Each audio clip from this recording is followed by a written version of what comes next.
மதிப்புக்கு முதலமைச்சர் ஸ்டாலின் வந்து சொன்னாரு, மதுரையின் வளர்ச்சியை பற்றி கவலைப்படுங்கள் என்றார்.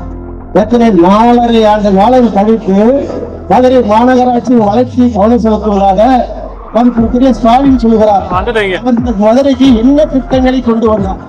ஒரே ஒரு பாலத்தை கொண்டு வந்துட்டு, அதுவும் நாங்கள் மேல இருக்கும் போது மாமல்லூர் இருக்கிற போது அதற்கான வழிவகுப்பை செய்துவிட்டு, அங்கே இருக்கிற அப்போலாவது இருக்கிற பாலத்தை செய்துவிட்டு நாங்கள் மிகப்பெரிய திட்டத்தை கொண்டு வந்ததாக கடலின் மீது விளம்பரத்தை கொண்டாலும் இருக்கிற அமைச்சர் உட்பட உங்களுக்கெல்லாம் தெரியுமா?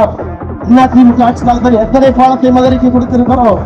பால வசதியே பாலம், அங்கே கற்பகரிகை என்எஸ்கள் மிகப்பெரிய பாலம், இங்கே பல்வேறு பல்கலைக்கழகத்திற்குரிய பாலம், 7.5 கிலோமீட்டர் நீளம் உள்ள பறக்கும் பாலம் அதிமுக கொடுத்து அறிஞர் எடப்பாடியார் கொடுத்த பாலங்கள், எண்ணற்ற பாலங்களை கொடுத்த அரசு அதிமுக அரசு.